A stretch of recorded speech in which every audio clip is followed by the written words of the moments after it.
Hi, I'm Liz Painter, and I've been the course mentor for the recent course, Future Learn course, linking curriculum learning to STEM careers.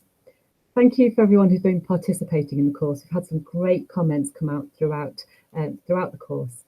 We've had one question from Mafuda, and he asked about implementing coaching to guide students to choose STEM field careers, and if there were any programs to help with this approach. So I've had to think about this question, and I know as STEM teachers, we are so keen to promote careers related to our subject. And it is our role to offer students information about STEM careers, such as becoming an engineer or using computer science. And we can offer advice as well. So for example, if you had a young person who was thinking about being a doctor, you might offer advice for them to think about, they're going into a medical career, they ought to take maths and think strongly about that. So it's good to give information, it's good to give advice to students, but we do really need to be careful about giving coaching or offering guidance to young people, because this is the role of an impartial careers advisor. So my advice to Mafuda would be absolutely give information about STEM careers to young people, offer advice if they're thinking about a specific career pathway, but then hand it over to a qualified careers professional for more detailed discussions with that young person if that's right for them. In the UK, we do have the STEM Ambassador programme, and this will give students the opportunity to discuss STEM careers with STEM ambassadors, for example, in a speed networking event. So in the UK, look up the STEM Ambassador programme if you'd like to be involved more.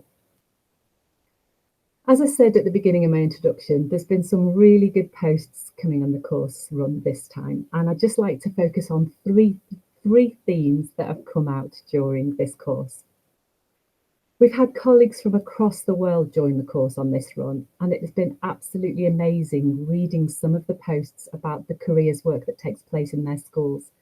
So if you have some time, look back over the course and the posts that the learners have made, just to see some of the good practice that takes place across the world. STEM days that take place, talking to students about their career aspirations and then planning programs around that so that young people have the opportunity to explore some of their careers ideas. Really good practice taking place around the world. There's been quite a few learners on the course who've had a career before teaching, and hearing them talk about the skills that they used in their previous professions and how they've brought that into the classroom has also been really interesting.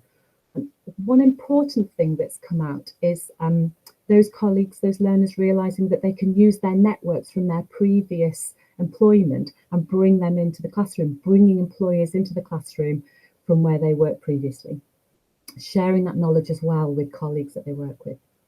And the third theme I'd like to pull out is there's been one or two student teachers on the course. I think especially in the UK, some student teachers haven't had as much classroom contact time as they may have previously, and so they've had some time to develop their own practice and think about other elements of teaching practice.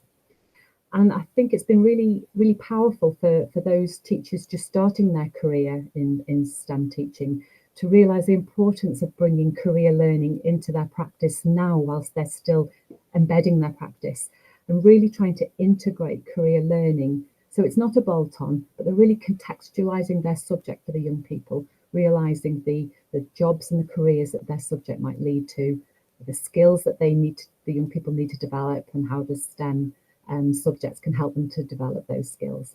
So it's been absolutely wonderful seeing the contributions from our younger colleagues. Please do have a little look at their posts that they've made on the course.